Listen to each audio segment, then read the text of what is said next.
Thanks a lot, class. That was great.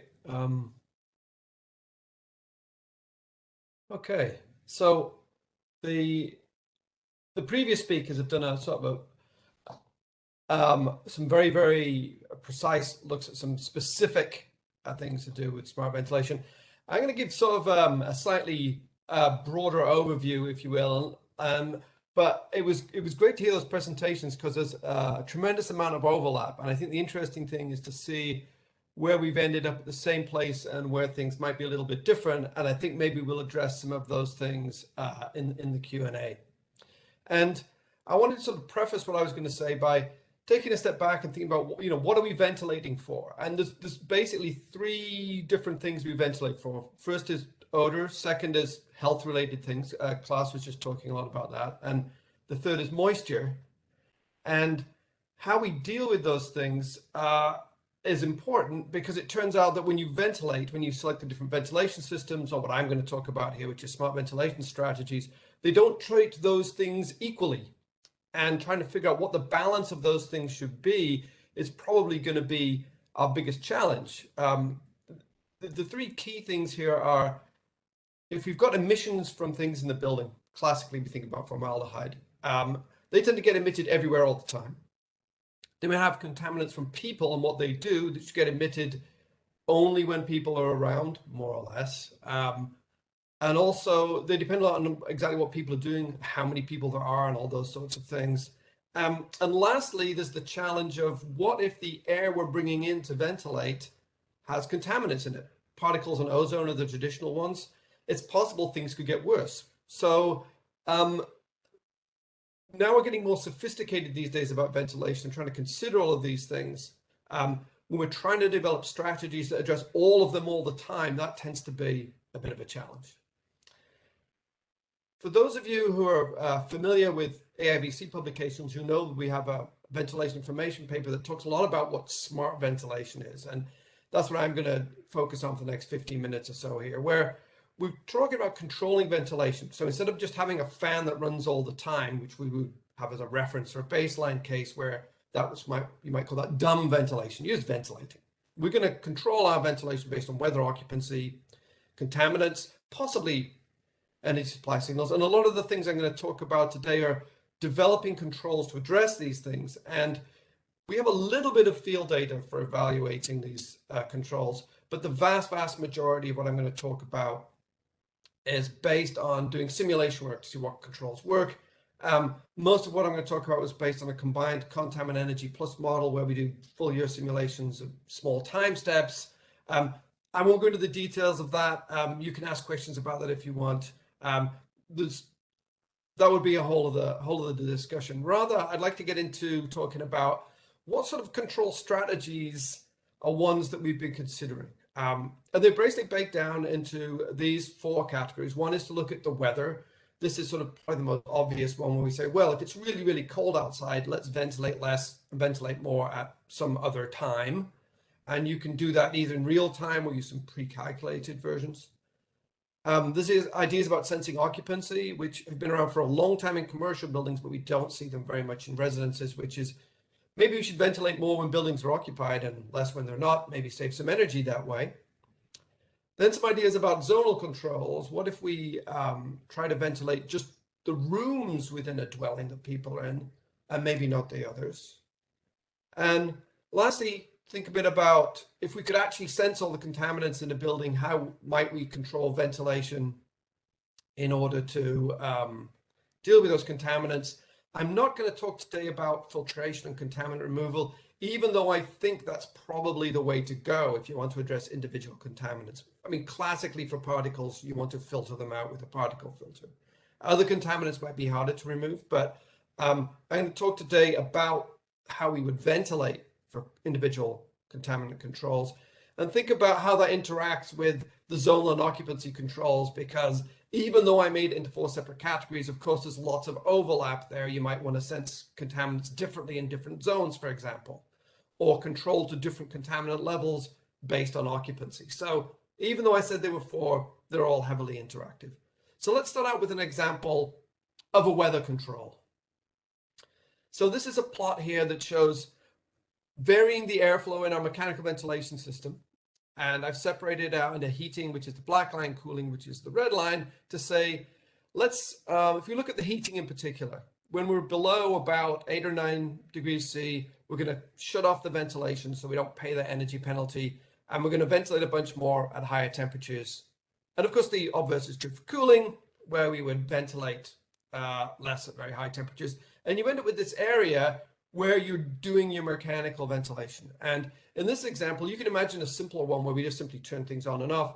We made it proportional to the temperature over a range. It turns out that this has a bunch of advantages in our experience with trying to figure out what controls save the most energy and so on. So these proportional controls seem to work pretty well, and you end up with this area where we do all our ventilating, where the temperatures outside are nice and wouldn't require a lot of energy to heat or cool, which seems like a pretty sensible and straightforward thing to do. The way you invoke these things in the control strategy is you would set sort of 4 temperature set points there, and that would be your control strategy. And one of the point with this sort of strategy is I showed you going to 0 ventilation airflow. We might not want to do that. If you have a very tight home, you might end up with very high contaminant concentrations during the time when you go to 0, because there's not very much natural infiltration or natural ventilation happening. And so probably we don't want to go to 0. And when we've investigated these sort of things, we can come up with, we use a terminology called relative exposure. What's the exposure relative to that constant fan that is not smart, just operates all the time. And if we look at particles, the relative exposure ratio that matters is something like a factor of 5. So if we do this, we can invoke some relative exposure calculations and turn the fan back on if we get to areas where we might have acute concentrations. And that would be in the areas I labeled there, where instead of going to 0, maybe we go down to 10 or 15 liters a second as some sort of background rate. So if you take this strategy, what happens? Well, if we look at ventilation rate over a year, for example, we see that it's much lower in the winter, much higher in the summer. The little squiggly blue line there is if you just ran a continuous fan and did not change its airflow rate in response to outdoor temperature. And basically we shift ventilation from winter to summer, this strategy. And if we look at the continental US, what sort of ventilation energy savings you get, they're pretty significant, generally in the 40 to 70% range. So this is a pretty good strategy for saving energy.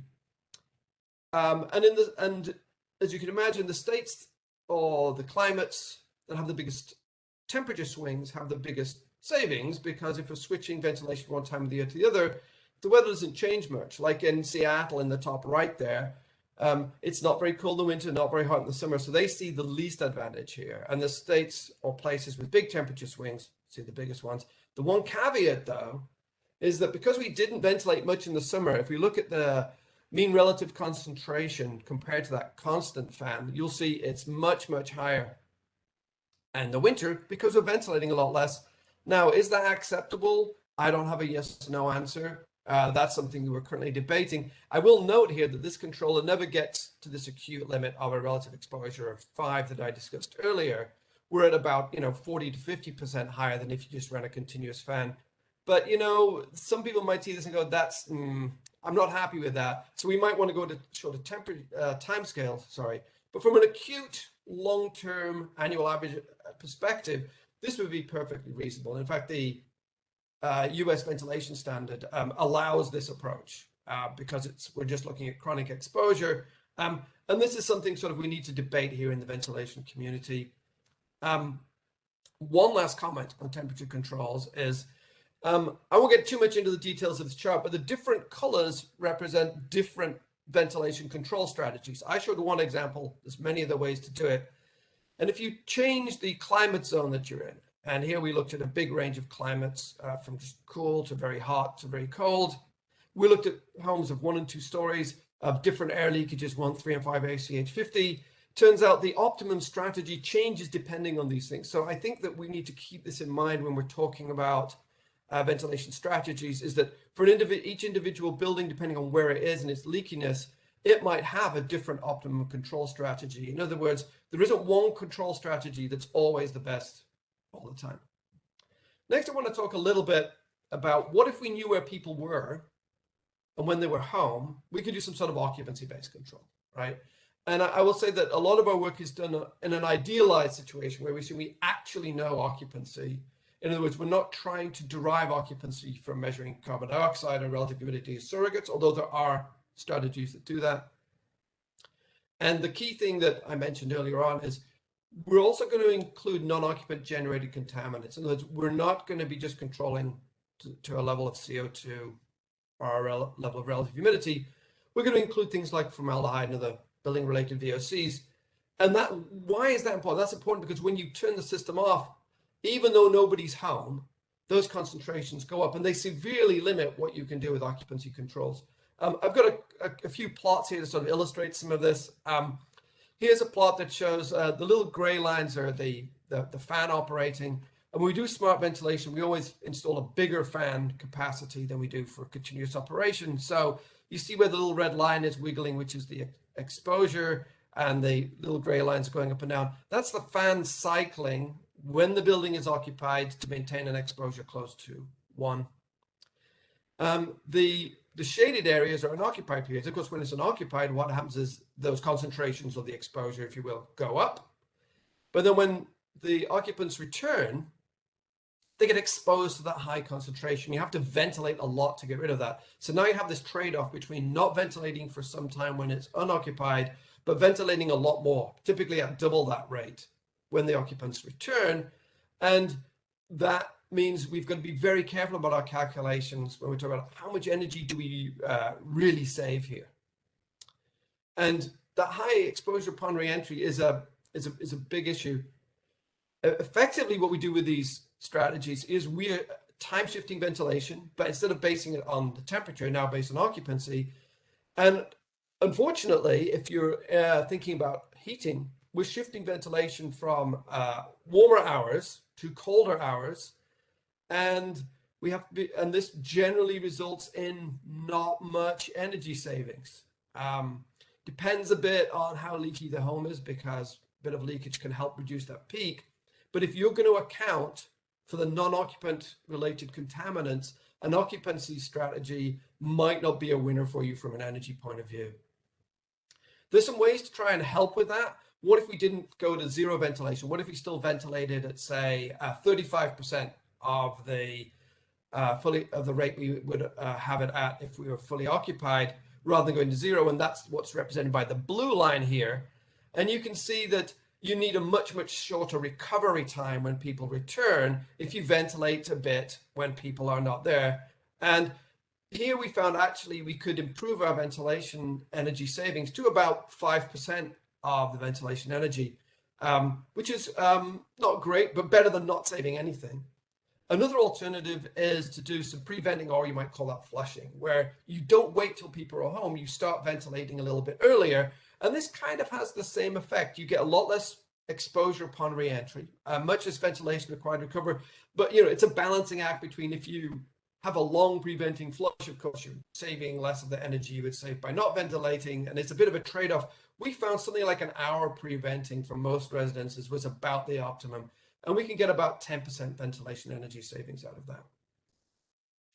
If we look at, a little bit now at zoning controls, again, there's lots and lots of ways to zone. I won't go into all the possibilities. I'm just showing here, a quick little chart that shows what sort of logic you would need to decide if you're ventilating based on things like a target ventilation rate, how much are you ventilating, looking at relative exposure numbers and so on, and deciding whether or not you turn a fan on. This is something you would do for every single zone. You'd have your control strategy, you would do this for every single zone. And there are lots of ways to do this, whether you control to relative exposure, just a relative airflow rate, and so on.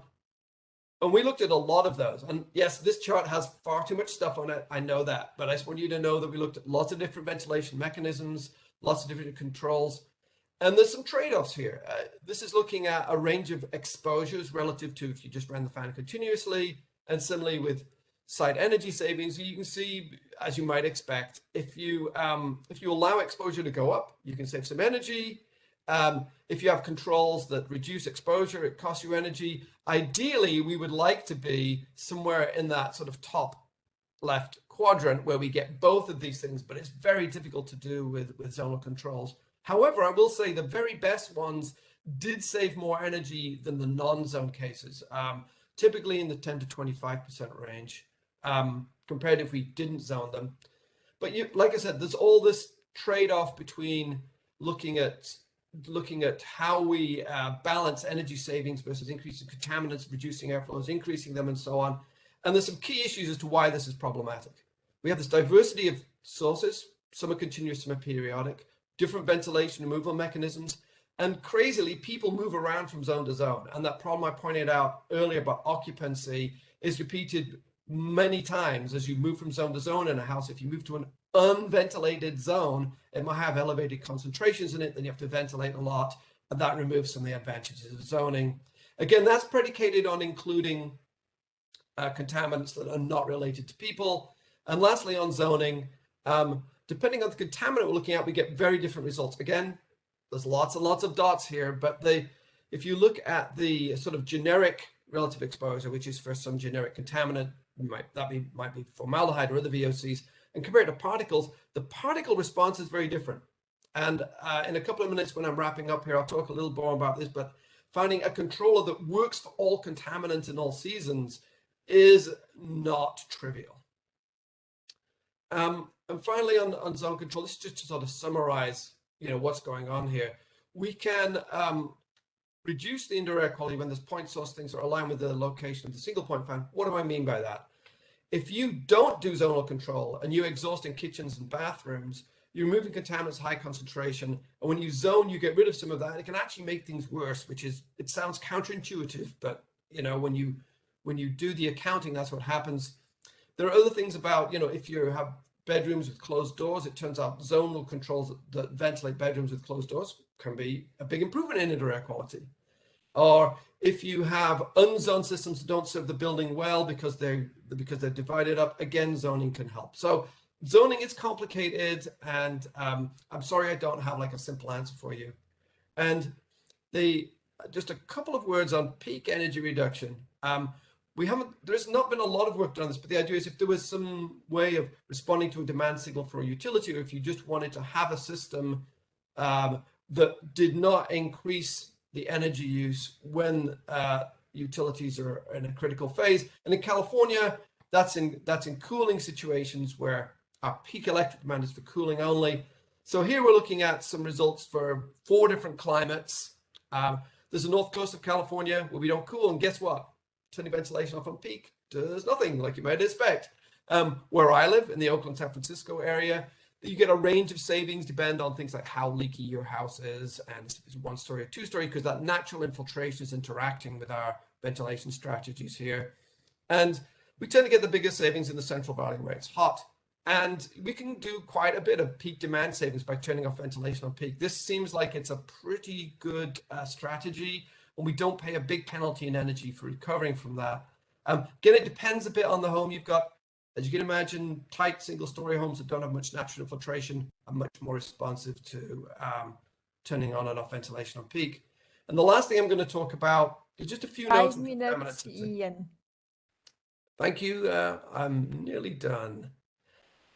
There's a few key issues about contaminant sensing. I guess the first one is, can we ignore formaldehyde? Formaldehyde is also code for all the other VOCs emitted in a building, but formaldehyde is hugely problematic. Here in California, we set a very low concentration limit. It's 9 micrograms per cubic meter. That's the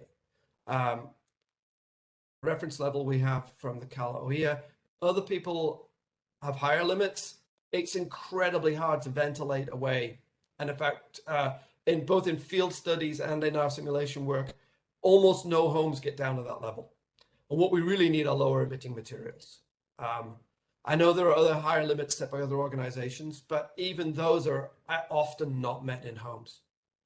The next question is, are the sensors good enough and affordable? Well, it depends what you're sensing.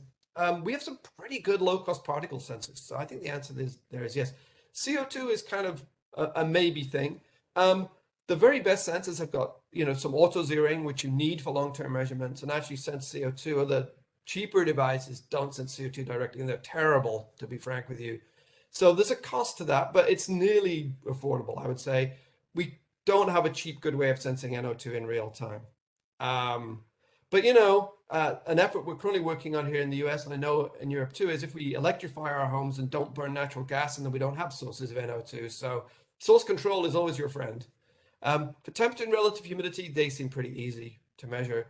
TVOCs are very popular because they're cheap, but it's hard to understand what you're getting out of them. They don't disambiguate between solvents and opening a bottle of wine or peeling an orange, so it's hard to use them as a sensor. And for formaldehyde, we don't have good enough real-time affordable sensors. So we do have some challenges. Another thing is, where should we sense? Do we have to measure in all rooms? Maybe that gets to be expensive and impractical. Maybe we could do something like, instead of controlling whole house ventilation, control kitchen and bathroom ventilation. That's where a lot of our contaminants come from, and maybe that's where contaminant sensing is best used. And lastly, what are we going to do about outdoor sources? Do we need to sense outdoor particles and not ventilate when outdoor particles are high, or compare indoors and outdoors? Again, that gets to be more expensive and more complex, maintaining outdoor sensor networks. Maybe we connect electronically to them via the internet, because these data are available through various APIs and so on. And lastly, a question that came up in the last presentation we heard about: how do we combine different contaminants? There are Dolly's approaches, right, that might work for health-based contaminants, but how do we trade off a ventilation system that's great for controlling odor but not so good for particles, or the other way around, or removing moisture but is not so good for outdoor contaminants? We really need some better metrics to try and deal with those things, which we don't currently have. And if we're going to go down the world of contaminant sensing, we need ways to trade those things off. And I'll stop there. And now we're going to go over to Jakob for our Q&A session.